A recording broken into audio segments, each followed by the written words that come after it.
राज्य का क्या होगा, उस समाज का क्या होगा जो शिक्षा के बिना विकसित हो ही नहीं सकता। मेरिट का लेवल है इतना लो है कि वो 2 लाइन सही लिख नहीं पाते हैं।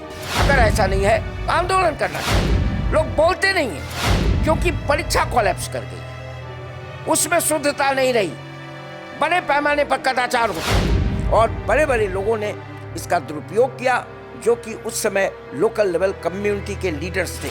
नमस्कार, आप लाइव सिटीज देख रहे हैं और मैं हूं आपके साथ सौम्या राठी।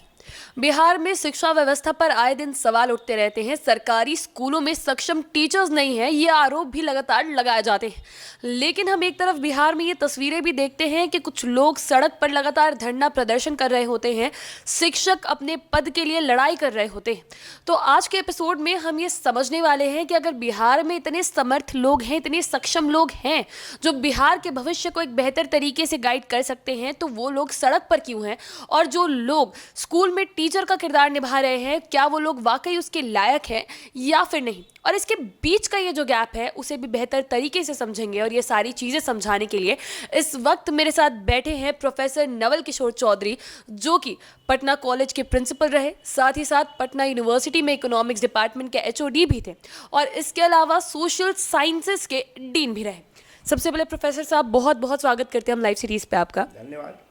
प्रोफेसर साहब, आपने बिहार की शिक्षा व्यवस्था को काफ़ी करीब से देखा है, समझा है। बिहार में अभी सरकारी स्कूलों की जो स्थिति हो गई है शिक्षकों को लेकर, खास तौर पे शिक्षकों की नियुक्ति ठीक तरीके से नहीं हो रही है। जहां एक तरफ लोग जो है धरना प्रदर्शन करते रहते हैं, तो वहीं दूसरी तरफ ये शिकायत भी आती रहती है कि जो टीचर स्कूल में हैं वो ठीक तरीके से पढ़ा नहीं रहे हैं। तो ये गैप क्या है? जो पढ़ा सकते हैं वो सड़कों पर है, तो फिर क्लासरूम में कौन है?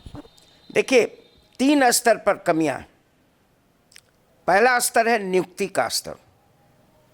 नियुक्ति समय पर नहीं हो पा रही। बड़ी संख्या में स्कूलों में शिक्षकों के पद रिक्त हैं और प्रधानाध्यापक के पद रिक्त हैं। कुछ समय तक प्रधानाध्यापक प्रमोशन से भरे जाते, अब सरकार कह रही है कि डायरेक्ट अपॉइंट करें। देखिए, डायरेक्ट अपॉइंटमेंट अगर हेडमास्टर्स का नहीं होता है तो उसका असर पड़ता है प्रशासन पर, स्कूल के प्रशासन पर पड़ता है। लेकिन आज तक प्रधानाध्यापक की नियुक्ति डायरेक्ट वर्षों से नहीं हुई। इसकी कहीं न कहीं कोई जिम्मेदारी सरकार की होनी चाहिए। जहाँ तक शिक्षकों की बात है, बड़ी संख्या में पद रिक्त है। दूसरी ओर सड़क पर शिक्षक हैं, ऐसे शिक्षक जिनको पात्रता परीक्षा में उत्तीर्ण घोषित किया गया। तो कहीं न कहीं सरकार की नीति और नियत, उसकी जो इच्छा शक्ति है, उस पर प्रश्न खड़ा होता है।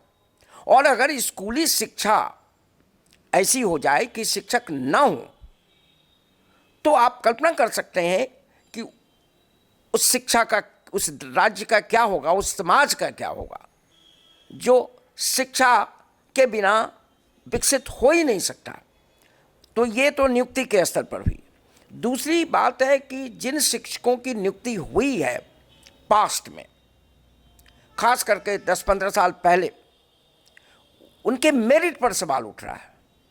एक स्टेज में सरकार ने तय किया कि प्रमाण पत्र के आधार पर, अंक पत्र के आधार पर नियुक्ति हुई, और नियुक्ति हुई।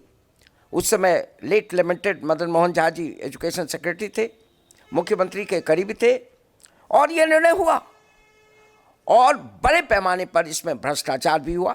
लेकिन जो मूल कारण उसका था कि अगर परीक्षा का जो सिस्टम है वो करप्ट हो जाए, जो मार्क्स है वो मेरिट का सही रिफ्लेक्शन नहीं हो, तो स्वाभाविक है कि अंक पत्र के आधार पर आप जब नियुक्ति करेंगे और उसमें भ्रष्टाचार हो जाएगा, तब तो और स्थिति बिगड़ेगी। तो ऐसे शिक्षकों की गुणवत्ता कैसी होगी? आप एक नहीं, अनेक उदाहरण हैं, आप देख लें। अब मेरे पास उसके एविडेंस हैं कि शिक्षकों का जो मेरिट का लेवल है इतना लो है कि वो 2 लाइन सही लिख नहीं पाते हैं, हिंदी नहीं लिख पाते, अंग्रेजी की तो बात छोड़ दीजिए। तो गुणवत्ता क्वेश्चन के घेरे में है। कहीं ना कहीं इसका असर क्वालिटी ऑफ एजुकेशन पर पड़ रहा है, और ऐसा पड़ रहा है कि जो छात्र स्कूल से निकल रहे हैं उसमें अधिकांश को कुछ आता ही नहीं है। क्योंकि शिक्षकों को कुछ नहीं आता है।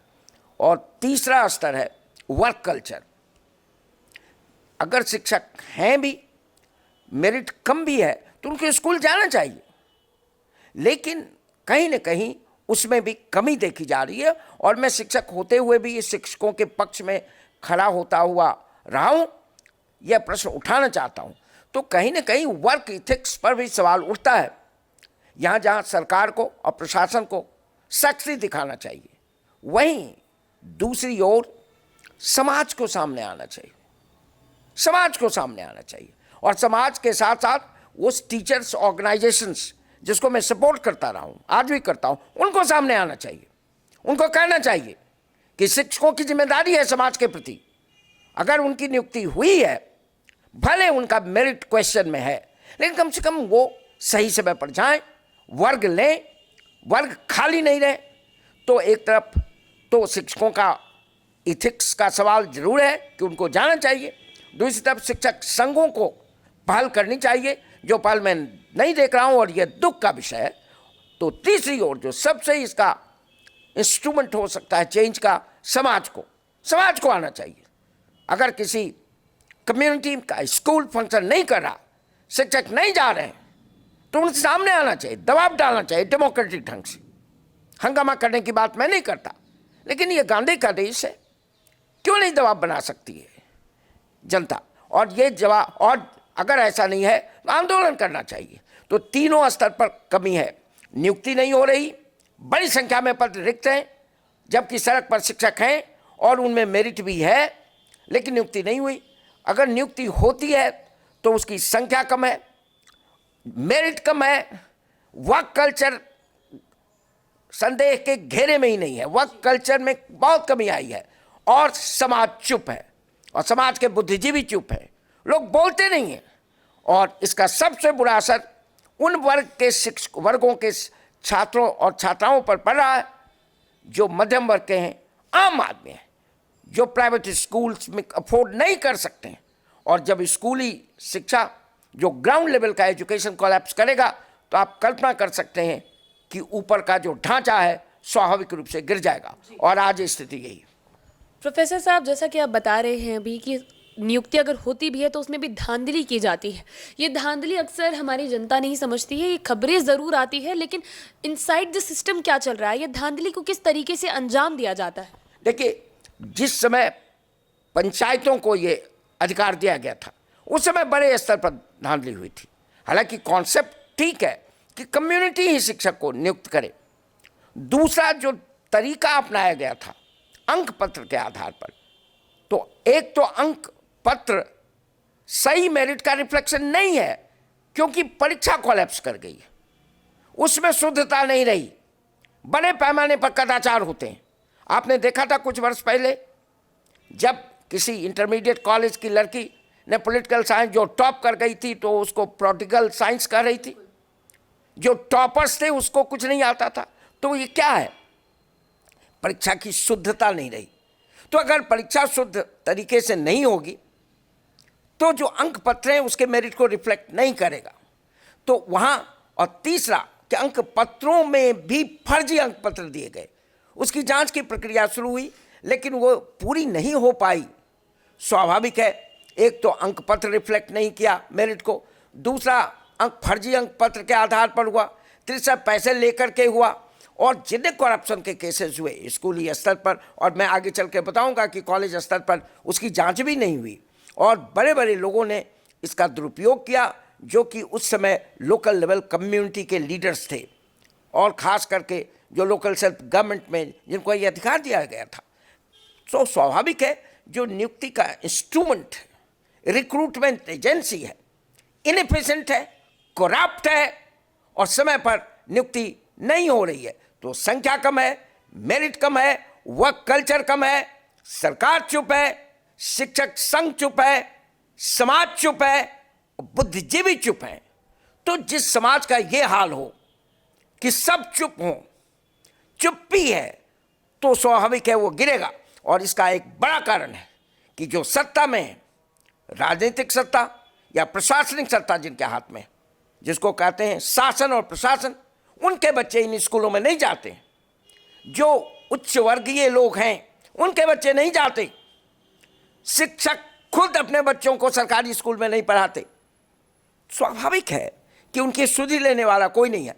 और ये कौन बच्चे हैं, ये कौन बच्चियां हैं जो सफर कर रही हैं, जिनके नाम पर शासन होता है। पिछड़ा, अति पिछड़ा, माइनॉरिटीज एंड उच्च वर्ग के गरीब लोगों के बच्चे पढ़ने के लिए जो बाध्य होते हैं इन स्कूलों में, जो सरकारी स्कूल हैं, वो सफर कर रहे हैं और इसकी सुधि लेने वाला नहीं है, क्योंकि यहाँ जाति और धर्म के नाम पर राजनीति हो गई।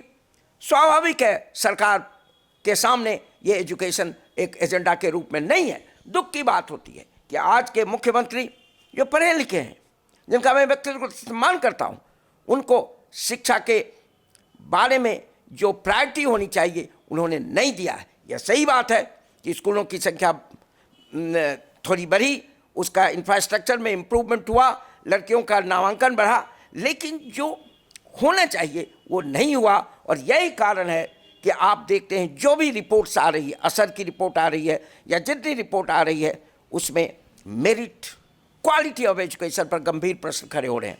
लेकिन आज की तिथि में वर्गों का नहीं चलना, शिक्षकों का नहीं होना सीधे रूप में सरकार की जिम्मेदारी है और नियुक्ति की प्रक्रिया को तेज करनी चाहिए। और ये सड़कों पर जो लड़के और लड़कियां जो पात्रता परीक्षा पास करके सड़क पर आए हैं, आंदोलन के बाध्य हो रहे हैं, उनको ऐसी नौबत नहीं मिलनी चाहिए। इन टीचर को अभी आपने देखा कि हुआ कि 1.25 लाख टीचर बहाल किए जाएंगे, पंचायत के कारण वो रीशेड्यूलिंग हुई है। मैं आशा करूंगा कि ये जनवरी में कंप्लीट हो, लेकिन कोई फास्ट ट्रैक अपॉइंटमेंट का सिस्टम तो लाना ही चाहिए। कम से कम शिक्षकों की नियुक्ति तो होनी ही चाहिए। जो नियुक्तियां हैं होनी है, उसको जब एम्प्लॉयमेंट बढ़ाने का भी आपका ऑब्जेक्टिव है, आप ये एम्प्लॉयमेंट सेक्टर के रूप में भी देखा जाता है, तो इन शिक्षकों को बहाल करना चाहिए, तत्काल बहाल करना चाहिए और सरकार को बाध्य करना चाहिए। मीडिया का बड़ा रोल है, आप अच्छा कर रही हैं, और ये अगर नहीं हुआ तो बिहार की शिक्षा व्यवस्था जो ध्वस्त है और भी ध्वस्त होगी और इसका बुरा परिणाम गरीब लोगों को उठाना पड़ेगा। उम्मीद करती हूँ कि जो सवाल पूछे जाते हैं कि बिहार की शिक्षा व्यवस्था का जो हाल है वो क्यों है और इसके लिए कौन कौन जिम्मेदार है, किस किस स्तर पर कमियां हैं, वो सारी चीज़ों के जवाब, उन सारे सवालों के जवाब आपको आज प्रोफेसर साहब के ज़रिए मिल गए होंगे। अब बाकी की वीडियोस के लिए लाइव सिटीज़ के साथ बने रहें। अगर इस वीडियो को फेसबुक पर देख रहे हैं तो पेज को लाइक करें, यूट्यूब पर देख रहे हैं तो चैनल को सब्सक्राइब करें। लाइव सिटीज़ के साथ आप ट्विटर पर भी जुड़ सकते हैं। धन्यवाद।